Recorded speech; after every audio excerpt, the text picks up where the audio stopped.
시편 21편 1절부터 13절까지 말씀입니다. 시편 21편 1절부터 13절까지입니다. 다 함께 찾았으면 함께 봉독하도록 하시겠습니다. 여호와여, 왕이 주의 힘으로 말미암아 기뻐하며 주의 구원으로 말미암아 크게 즐거워하리이다. 그의 마음의 소원을 들어주셨으며 그의 입술의 요구를 거절하지 아니하셨나이다. 주의 아름다운 복으로 그를 영접하시고 순금간으로 그의 머리에 씌우셨나이다. 그가 생명을 구하매 주께서 그에게 주셨으니 곧 영원한 장수로소이다. 주의 구원이 그의 영광을 크게 하시고 존귀와 위엄을 그에게 입히시나이다. 그가 영원토록 지극한 복을 받게 하시며 주 앞에서 기쁘고 즐겁게 하시나이다. 왕이 여호와를 의지하오니 지존하신 이의 인자함으로 흔들리지 아니하리다. 왕의 손이 왕의 모든 원수들을 찾아내며 왕의 오른손이 왕을 미워하는 자들을 찾아내리로다. 왕이 노하실 때에 그들을 풀무불 같게 할 것이라. 여호와께서 진노하사 그들을 삼키시리니 불이 그들을 소멸하리로다. 왕이 그들의 후손을 땅에서 멸하며 그들의 자손을 사람 중에서 끊으리로다. 비록 그들이 왕을 헤아려 하여 음모를 꾸몄으나 이루지 못하도다. 왕이 그들로 돌아서게 하며 그들의 얼굴을 향하여 할 시위를 당기시로다. 여호와여, 주의 능력으로 높임을 받으소서. 우리가 주의 권능을 노래하고 찬송하게 하소서. 아멘. 우리의 삶을 들여다보면 우리가 기도할 때도 있고 또 찬송할 때도 있습니다.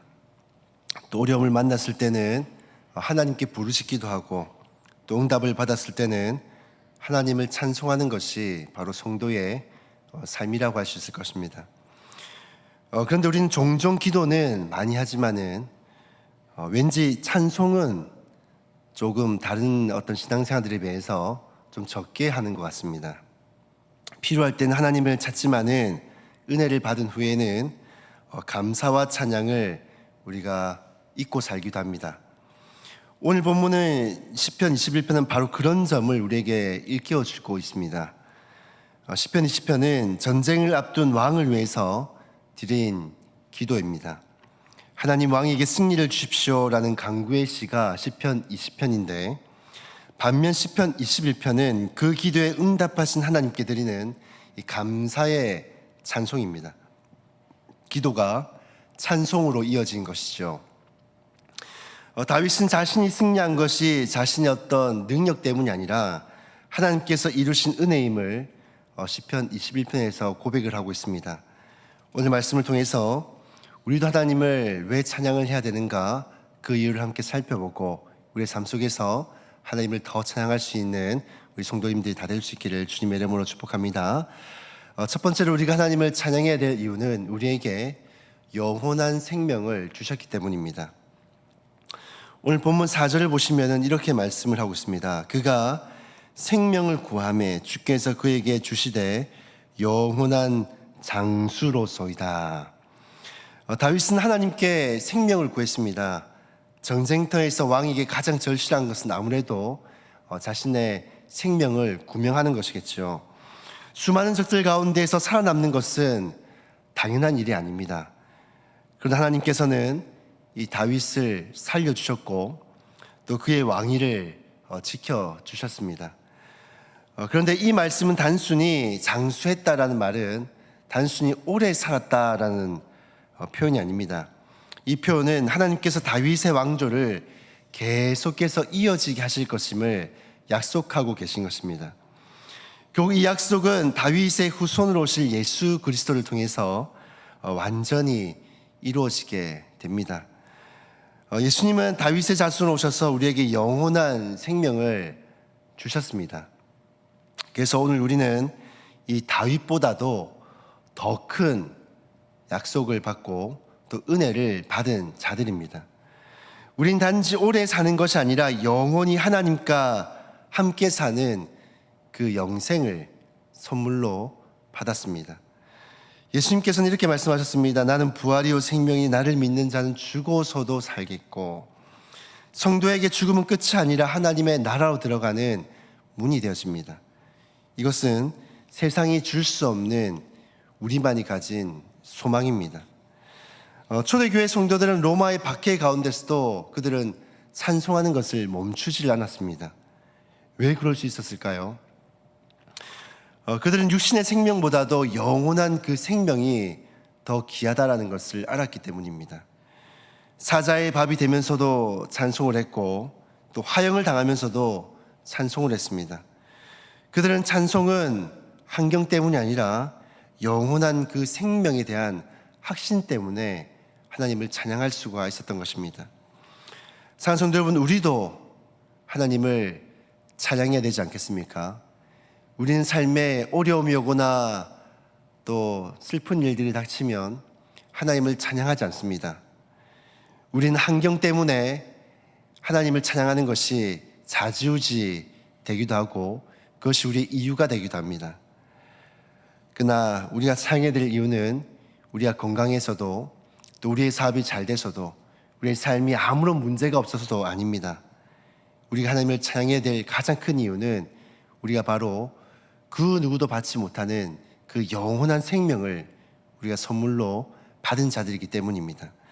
다윗이 그 영원한 생명, 그 장수를 받았으므로 하나님을 찬양했듯이 우리는 더 큰 은혜를 받았으므로 우리의 삶 속에서 하나님은 늘 찬양할 수 있는 그런 성도님들이 다 될 수 있기를 주님의 이름으로 축복합니다. 두 번째로 우리가 하나님을 찬양해야 될 이유는 하나님께서 우리가 흔들리지 않게 늘 붙들어주고 계시기 때문입니다.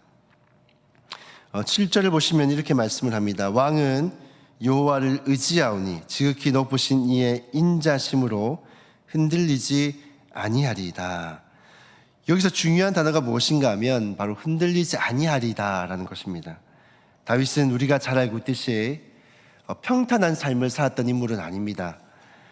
골리앗과 같은 엄청난 장수와도 싸움을 했고 또 사울에게 쫓겨 살았으며 아들 압살롬에게는 반역을 당했고 또 끊임없는 이 전쟁과 위기 속에서 살았던 인물이 바로 다윗입니다. 그럼에도 불구하고 그는 무너지지 않았습니다. 왜일까요?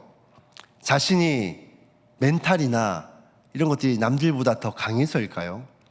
물론 조금 다를 수도 있겠죠. 남들보다 조금 더 강할 수도 있습니다. 하지만 그것 때문에 무너지지 않았던 것이 아닙니다. 그가 무너지지 않았던 이유는 바로 하나님께서 이 다윗을 붙들어 주셨기 때문입니다. 우리도 마찬가지입니다. 믿음의 사람에게도 흔들릴 수 있는 일들이 참 많이 있습니다. 경제적인 어려움 혹은 건강의 문제, 자녀 문제, 직장의 문제, 또 교회 안의 여러 가지 문제들, 흔들릴 수 있는 이유들은 항상 우리의 삶 가운데 있습니다. 그러나 하나님께서 붙드시면은 그 어떠한 상황 가운데서도 어려움 가운데서도 결코 흔들리지 않습니다. 시편 55편에서는 이렇게 말씀합니다. 너의 짐을 여호와께 맡기라. 그가 너를 붙드시리라. 하나님은 우리의 짐까지도 붙들어 주시는 분이십니다.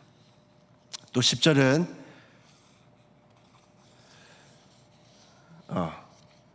영국의 영원한 유명한 설교자였던 찰스 스퍼전은 그의 생전에 극심한 우울증을 앓고 있었다라고 합니다. 이 스펄전 하면 굉장히 유명한 설교자거든요. 설교의 대가라고 불릴 수 있는 사람인데 그럼에도 불구하고 이러한 설교자조차도 극심한 우울증을 앓았다라고 합니다. 그런데 그는 이런 고백을 남겼습니다. 내가 내 믿음을 붙들고 있는 줄 알았는데 자세히 나의 삶을 들여다보니 내 삶을 붙들고 있던 것은 하나님이었다라고 고백을 했습니다. 그는 수많은 우울증과 우울감 속에서도 자신이 무너질 수 있는 그런 상황이었는데 자신의 삶을 한번 뒤돌아보니까 결국에는 하나님 붙들고 계셨기 때문에 무너지지 않았다는 것이죠.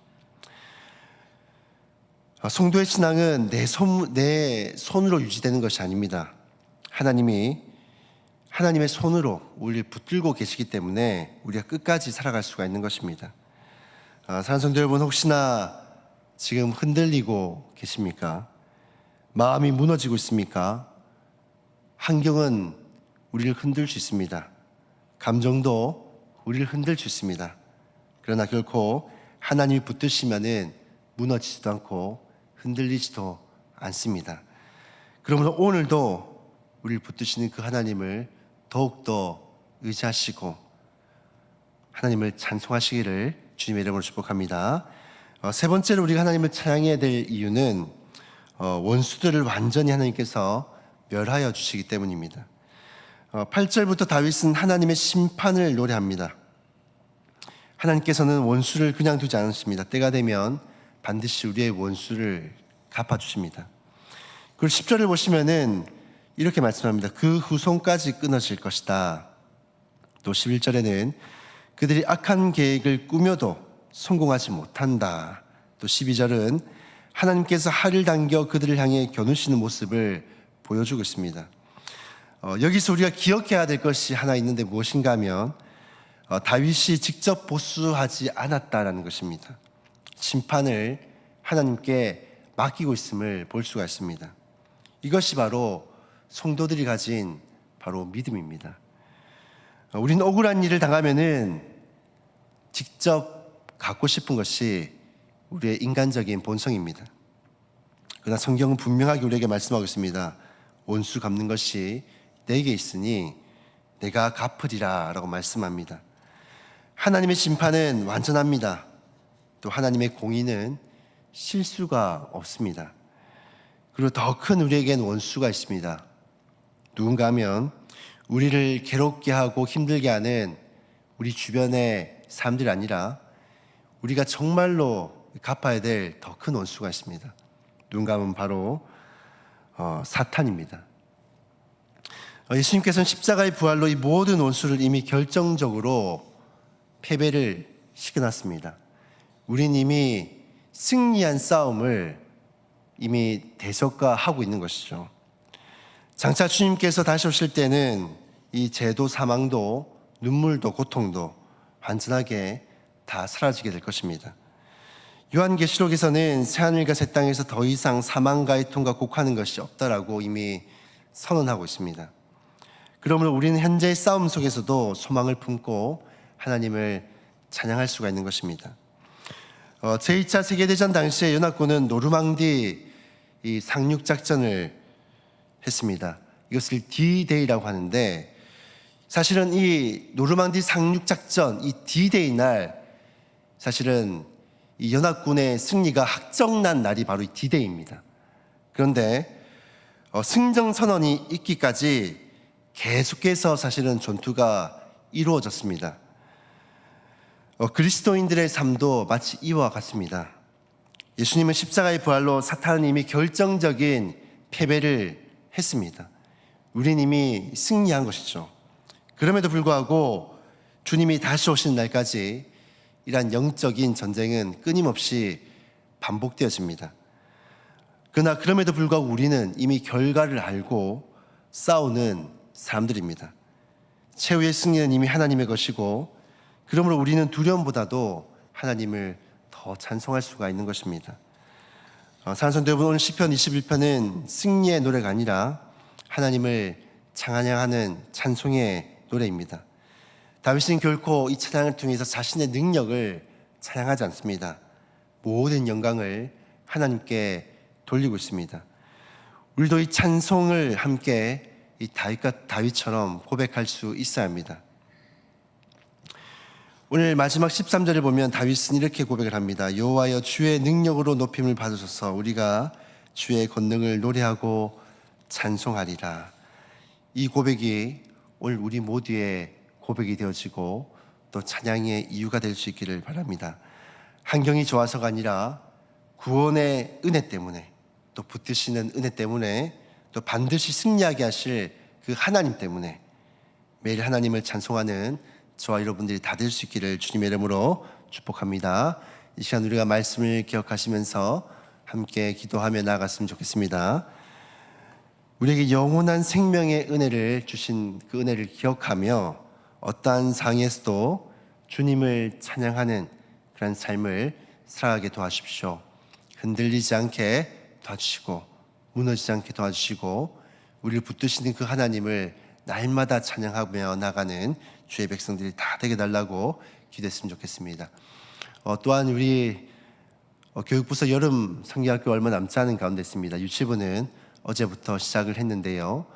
우리 여름 상기학교 가운데 우리 다음 세대들이 하나님을 깊이 만나고 그들의 삶의 변화와 도전이 일어나는 시간이 될 수 있게 도와주시옵소서라고 우리 주어진 기도 제목대로 함께 기도하신 후에 자유롭게 기도하시고 돌아가도록 하시겠습니다. 기도하시겠습니다.